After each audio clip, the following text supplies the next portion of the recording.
خەڵک بەهێزی خۆیان وەڵامی کەلێنی دەسەڵات ئەدەنەوە.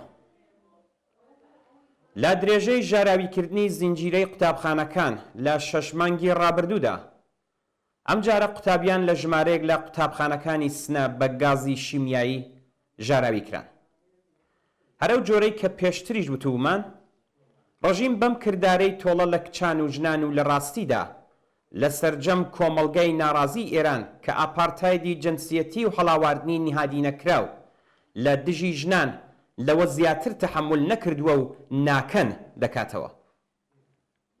ڕژیمی برینداری ئیسلامی بە ژاراویکردنی قوتابخانەکان بە ئاشکرایی بە ژنان و خەڵک ئەڵێ یان ملکەچی سیاسەتە کۆنەپەرستانەکان بن و یان ئەمنیەتی گیانیتان نابێت. ئەم ڕژیمە کە ناتوانێت سەدان هەزار و تەنانەت چەندین ملیۆن نەیاری سیاسی خۆی زیندانی بکات، لە ترسی سەرهەڵدانی ناڕەزایەتی خیابانی لەوانە پەنای بردۆتە بەرهێرشی تەرۆریستی شیمیایی دژ بە کچان و ژنان و هەموو کۆمەڵگا تا بە تەواوی چاوترسێنیان بکات. هاوکات لەگەڵ پەرەسەندنی ژاراویکردنی قوتابخانەکان و بێدەنگی ماناداری حاکمیەت لە بەرامبەر ئەم جنایەتەدا، شۆڕای هاو ئاهەنگی تەشەکولە سنفیەکانی فەرهەنگیان با بڵاوکردنەوەی بەیانیە خوازیاری پێکهێنانی کومیتەی جەماوەری بۆ پارێزگاریکردن لە قوتابیانی قوتابخانەکان لە بەرامبەر هێرشی شیمیایی و دروستکردنی زنجیرەی ئینسانی لە دەوری مەدرسەکان بووە. لە بەشێک لەو بەیانیەدا هاتووە 6 مانگ بەسەر جنایەتی هێرشی شیمیایی بەردەوام بۆ سەر قوتابخانەی زیاتری کچانەی وڵاتدا تێدەپەڕێت.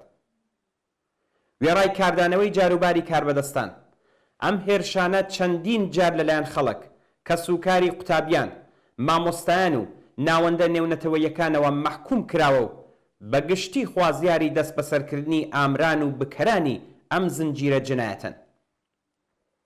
لە حاڵێکدا شاهدی درێژەی ئەم جنایەتانەین کە گومانی ڕێکخراوبوون و پشتیوانی ئامانجداری حکوومەتی زیاتر لە هەر هۆکارێکی تر ئاشکرایە. ڕەتکردنەوە و پاساودانی بەرپرسانی بێکفایەت خۆڵ دەکەنە چاوی ڕاستیەوە. فەرماندەی هێزی ئینتزامی وڵات بێتوانە و دەستەوەستانە لە دابینکردنی ئەمنیەتی منداڵانی ئەم وڵاتە، بەڵام لە هەمان حاڵدا سەرنجی خۆی زیاتر خستۆتە سەر هەڕەشەکردن لە ژنانی ئازادی خواست، ئەو ژنانەی کە بۆ هەڵبژاردننی ئازادانەی جۆری پۆشینی خۆیان لە بەرامبەر گوشار و سەرکوتی نایاساییدا خۆڕاگری دەکەن. لە بەشێکی دیکەی بەیانیەکەدا هاتووە لەم بارودۆخەدا شۆڕای هاو ئاهەنگی تەشەکولە سنفیەکانی فەرهەنگیانی ئێران بە ئەرکی خۆیانی دەزانن بۆ پاراستنی گیانی قوتابیان، مامۆستایان و کارمەندانی شەریف و زەحمەتکێشی قوتابخانەکان لە هەموو ئیمکانات و زەرفیەتە زانستیەکانی کەڵک وەرگرێت. پێشنیار دەکرێت قوتابیان، بنەماڵەکانیان و مامۆستایانی دڵسۆز دەست لە نێو دەستی یەکتر قۆڵی لێ هەڵماڵن و کومیتەی پارێزگاری لە قوتابیان و قوتابخانەکانی گەڕک ڕێک بخەن.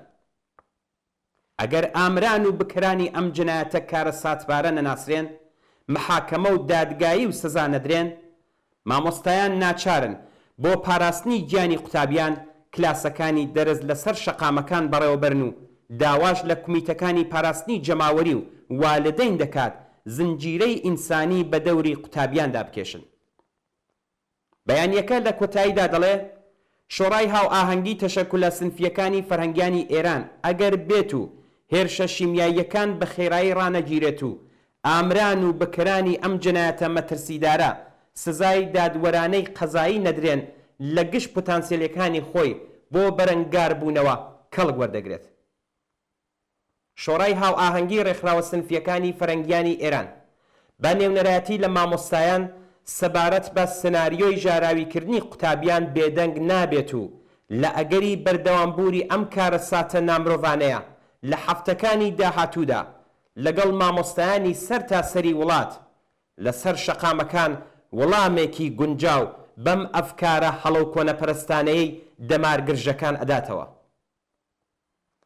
ڕاستی حاشا هەڵنەگر ئەوەیە کە گەڕانەوە بۆ قۆناغی بەر لە شۆڕشی ژینا خەیاڵێکی خاوە و بارودۆخەکە بۆ بەر لەم شۆڕشەی لە ئارادایە ناگەڕێتەوە. پەرەسەندنی مانگرتن و ناڕەزایەتی کرێکاران لە ناوەندە جۆرا و جۆرەکانی بەرهەمهێناندا، ناڕەزایەتی خانەنشینان، مامۆستایان و باقی چین و توێژەکانی کۆمەڵ بەشێکی گیانەکراون لەم ئاراستەیەی کە سێبەری شۆڕشی هەروە بەسەر فەزای سیاسی ئێراندا ڕاگرتووە. لەم ڕۆوە ڕوون و ئاشکرایە کە جنایەتی ژاراویکردنی قوتابخانەکان لە پاڵ باقی جنایەتەکانی ڕژیمی ئیسلامیدا کۆمەڵگا چاوترسێن ناکات. ئاخێزی شۆڕشگێڕانەی ژن ژیان ئازادی بەرەو ئەوە دەچێت کە لە درێژە و کامڵبوونی خۆیدا جارێک و بۆ هەمیشە کۆتایی بە هەژاری و بێبەشی و بێمافی و کۆیلەتی ئینسانەکان بێنێ. ڕژیمی کۆماری ئیسلامی بە پەنابردنە بەر ئەم جۆرە جنایەتانە بۆ ترساندنی خەڵک بە ئاشکرایی لاوازی و بێتوانایی خۆی لە بەرامبەر ژنان و کچان، لاوان و خەڵکی ئازادی خوازدا کە سەنگەرە فەتحکراوەکانی خۆیان ڕادەست ناکەنەوە دەخاتە بەرچاو. لە بەرامبەر ئەم لاوازیە ئاشکرایەدا، لە بەرامبەر ئەم کردەوە جنایەتکارانەدا، هەر ئەو جۆرەی کە لە بەیانیەکەدا هاتووە، خەڵک بە پێکهێنانی ڕێکخراوەکانی سربەخۆ یان لە شوێنی کار و ژیانیان داکۆکی لە خۆیان دەکەن. بەهێزبوونی دەسەڵاتی خەڵک لە ڕێکخراوەکانی پەیوەندیدار بە کار و ژیانەوە بەرهەمی سروشتی درێژەی ناڕەزایەتی و خەباتێکە کە لەم ڕۆدا سێبەری پڕەنگی دەسەڵاتدارانی تووشی وەحشەت کردووە، بۆیە بەم شێوەیە دەست بۆ ئەنجامدانی هەر جنایەتێک ئەبن.